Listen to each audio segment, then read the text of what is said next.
नमस्कार मित्रों, आपका मेरे YouTube channel as a Christian पे बहुत बहुत स्वागत है। और आज हम जानेंगे डाइवर्सन होता क्या है, भूमि डाइवर्सन क्या होता है, यह क्यों ज़रूरी है, कैसे कराया जाता है, कहाँ आवेदन देना पड़ती है डाइवर्सन के लिए। ठीक है, तो आइए हम जानते हैं डाइवर्सन क्या होता है। डाइवर्सन जो है वो कृषि भूमि का मध्य या किस्म और उपयोग परिवर्तन डाइवर्सन कहलाता है। जो कि हम जो पहले ज़मीन थी वो कृषि भूमि रहती है कच्चे कतोनी पर, उसका हम अपने उपयोग के लिए हम कौन सा उपयोग कर रहे हैं, व्यवसाय उपयोग कर रहे हैं या रहवासी उपयोग कर रहे हैं, औद्योगिक उपयोग कर रहे हैं, जो भी हम गोदाम वेयर हाउस वगैरह के लिए जो भी उपयोग कर रहे हैं, उसके लिए हम उसका भूमि उपयोग और किस्म परिवर्तन जो कराते हैं वो कहलाता है हमारा डाइवर्जन। और ये बहुत ज़रूरी होता है। ये हम आगे जानेंगे जरूरी क्यों होता है और कैसे कराया जाता है। ठीक है, सबसे पहले हम जानते हैं कि डाइवर्जन कितने प्रकार के होते हैं। तो हम पढ़ते हैं, आइए, टाइप ऑफ डाइवर्जन। जैसा कि आप देख रहे हो, टाइप ऑफ डाइवर्जन, आवासीय प्रकार का डाइवर्जन होता है, व्यवसायिक डाइवर्जन अलग होता है, औद्योगिक, स्कूल डाइवर्जन, अस्पताल के लिए, गार्डन के लिए, कृषि गोदाम के लिए। डाइवर्जन देखिए एक ही तरह का नहीं होता कि आपने भूमि का डाइवर्जन कराया और वो डाइवर्टेड हो गई, नहीं। ये डाइवर्जन होते हैं अलग अलग किस्म के जो उपयोग होते हैं, भूमि का उपयोग उस हिसाब से होता है डाइवर्जन, कि आप किस उपयोग और किस पर्पज से आप भूमि का उपयोग कर रहे हो। ठीक है, तो आइए हम जानते हैं कि डाइवर्जन ज़रूरी क्यों होता है। देखिए, हम सबसे पहली बात तो जानिए कि जो भी आपके यहाँ पर नगर पंचायत, नगर पालिका, नगर निगम या जो भी म्यूनिसिपल जो भी रहता है, अथॉरिटी वगैरह, उसकी नज़रों में जब तक आप डाइवर्जन नहीं कराते तो आपका निर्माण उस भूमि पर अवैध माना जाएगा, बिल्कुल अवैध माना जाएगा। वो कुछ भी एक्शन ले सकता है आगे जाकर किसी भी कंडीशन में। इसलिए डाइवर्जन ज़रूरी है। और डाइवर्जन भी ऐसे नहीं कि आपको उस पर कोई कारखाना खोल दिया और डाइवर्जन आपने रहवासी या आवासीय ले रखा था, नहीं। अगर आप कुछ कारखाना खोलते हो तो व्यवसाय डाइवर्जन आपको जरूरी है, और अगर आप रहने के लिए उस पर्पस यूज करते हो उस भूमि का तो आवासीय डाइवर्जन जरूरी है। ठीक है, ओके, हम पढ़ते हैं कि डाइवर्जन जरूरी क्यों है। सबसे पहले तो डाइवर्जन जरूरी है, वो है भवन निर्माण के लिए। अगर आप किसी भूमि पर भवन का निर्माण करते हो तो किस पर्पज से निर्माण कर रहे हो उसके लिए हमें डाइवर्जन लेना जरूरी है, जिससे हम वहाँ का जो भी संबंधित विभाग है वो उसको वैध घोषित कर सके।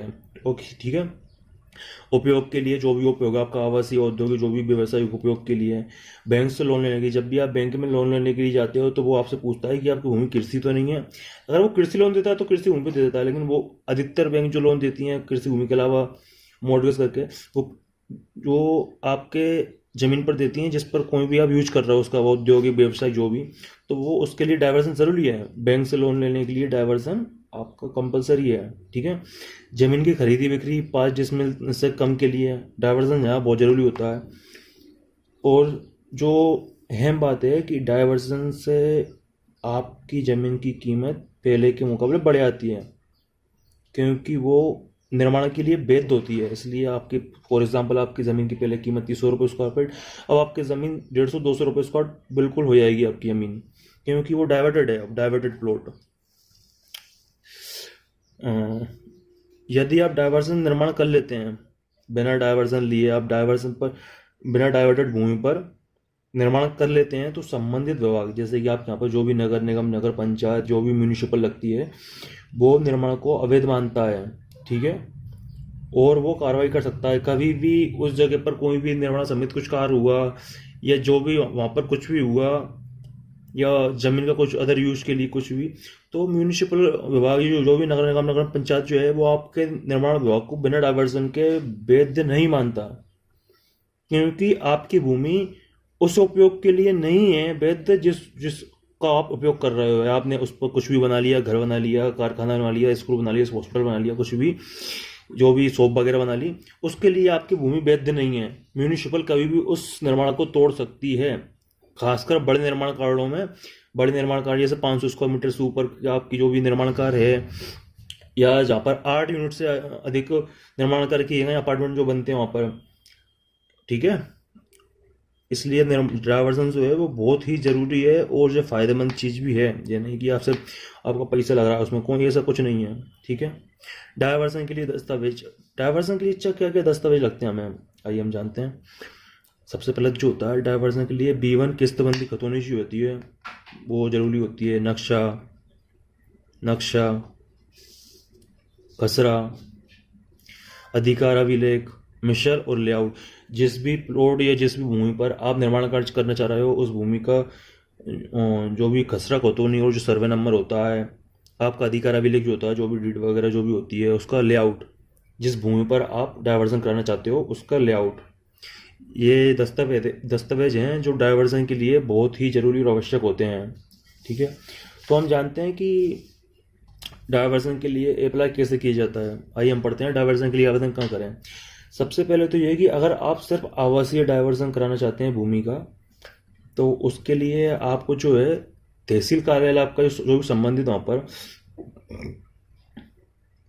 यहाँ पर आप रहते हैं, वहाँ का जो भी संबंधित तहसील कार्यालय या अनुविभागीय अधिकारी, राजस्व या तहसीलदार है वहाँ पर, उसके पास जाकर आप आवेदन कर सकते हैं।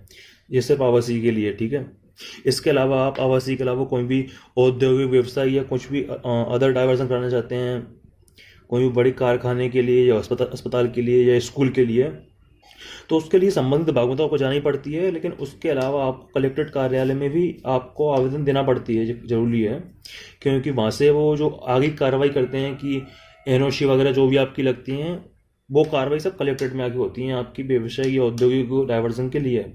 ठीक है, फिर क्या होता है, जैसे कि आप आवेदन देते हो संबंधित विभाग में, संबंधित विभाग उसके अलावा आपके ज़मीन का निरीक्षण करता है कि आपकी ज़मीन कहाँ पर है, जो आप दस्तावेज दे रहे हो वो ज़मीन आपकी किस लोकेशन पे है, किस साइज की है, उसका क्या यूज हो रहा है, अभी यूज हो रहा है या वैकेंट है या खाली पड़ी है, जो भी है उस विभाग वो वेरिफिकेशन करने के बाद उस ज़मीन का फिर वो उन कागज़ों को संबंधित विभाग में आगे बढ़ाता है, जिससे क्या होता है संबंधित विभाग अलग अलग विभाग से जानकारी लेता है कि वो भूमि वैध है या अवैध है, या किसी अदर विभाग या अथॉरिटी जो भी होते हैं NHAI फॉरेस्ट वगैरह, इन पर कोई विवाद तो नहीं है उसका। तो उसके लिए क्या होता है, जैसे कि ये संबंधित विभाग तहसील कार्यालय या अनुविभागीय अधिकारी जो भी होते हैं वो आपके कागजी कार्रवाई को आगे बढ़ाते हैं। तो उसके बाद जो होता है डायवर्जन के लिए किन किन विभागों की NOC लेना आवश्यक होता है वो आपको बताता हूँ मैं।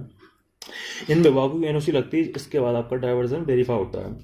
नेशनल हाईवे अथॉरिटी, जो भी रोड वगैरह CPWD जो होता है, नेशनल हाईवे अथॉरिटी जो होती है, वो आपको NOC देती है कि संबंधित जमीन जो है उस पर NHAI का कोई भी कब्जा वगैरह नहीं है, या आपकी ज़मीन NHAI विभाग के अंतर्गत नहीं आती है। ठीक है, इसी तरह फॉरेस्ट डिपार्टमेंट के अंतर्गत भी नहीं आती है। फॉरेस्ट डिपार्टमेंट की NOC जरूरी होती है। स्टेट इलेक्ट्रिसिटी बोर्ड जो भी आपका लोकल इलेक्ट्रिसिटी बोर्ड होता है, MPB वगैरह जो भी, इरीगेशन डिपार्टमेंट जो होता है, नजूल डिपार्टमेंट जो होता है।